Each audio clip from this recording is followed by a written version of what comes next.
Hi everybody, my name's Dave Gardner. I am the Roland Product Specialist for Red Dog Music in Edinburgh. Today we're going to take a little bit of a look at some of the basic tone editing features on the JD-Xi.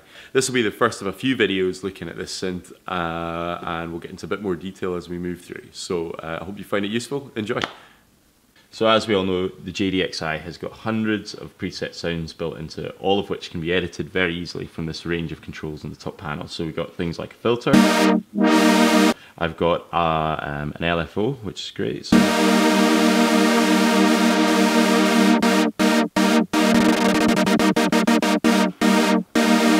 I've got like an amplifier envelope as well. So I can very easily change the shape of a sound. We've got a range of effects on board, ranging from distortion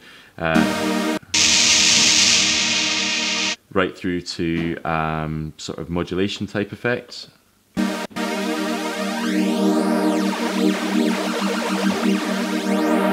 Bit delay.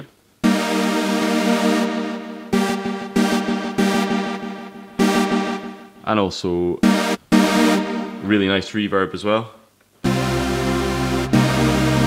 So nice and easy to adjust everything on board. But what sets this synth aside from other things in this kind of price range is the fact that you can actually get into a huge amount of detail with it. If you're one of these people who really likes sort of burrowing under the hood to try to shape a sound, then we can do a lot more. So let's have a look at some of the things that we can do there.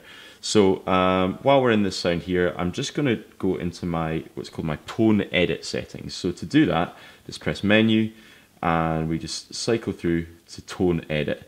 Press enter.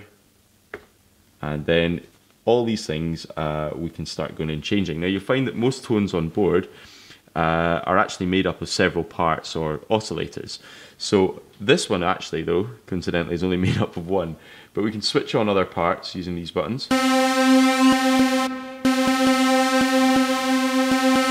And we can choose which parts that we're editing by saying part 1, part 2, part 3. So any changes that I make in here, or even with these bits, are only changing that particular part. But we'll keep it simple, just one. So let's say I wanted to sync my LFO with the tempo. So I just cycle through until we get to LFO. So you have to be a wee bit patient getting through this stuff, but it's worth it. LFO, here we go. So that's my wave shape. So I can do that kind of stuff there, but at the moment the rate is set to being just a number, a frequency if you like. So I want to make it tempo sync, push tempo sync on. And now that means that if I've got that tempo synced, it's going to sync with the master tempo on the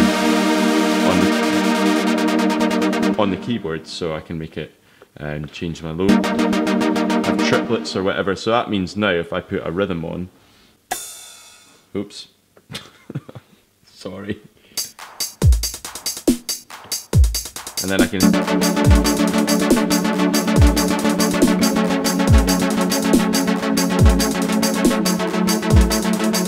so you can get it to basically sync up with any rhythm rather than it just being a free LFO. I can very quickly get into the ADSR by again cycling through the menus until I see amp, and then I can get my attack, decay, sustain, release. So let's take the sustain down.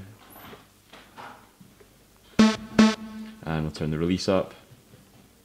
You'll notice I'm pressing two buttons. It's a little trick that you can do just to make so that it will cycle through faster. And there we go. I guess what we're trying to say here is if you can get a lot of control from the front panel, really good for live adjusting and tweaking, but to actually get into the sound design thing, there is loads and loads and loads of stuff on board that you can get in and muck about with. And the main thing to do is just to not be afraid to get into a menu and explore it. There's huge amounts of stuff on there. It's basically like two Gaias inside. So you got one on digital part 1 and one in digital part 2, which is incredible for something of this size and price. I work in Red Dog Music in Edinburgh, where we have plenty stock of the JD-Xi. It's a great place to buy this type of stuff as well. Not only do you get extended warranties, but you also get as much technical help from me as you need after the sale. And we've always got the best price in the UK. Most importantly, we're the world's friendliest music shop, so please come in and see us.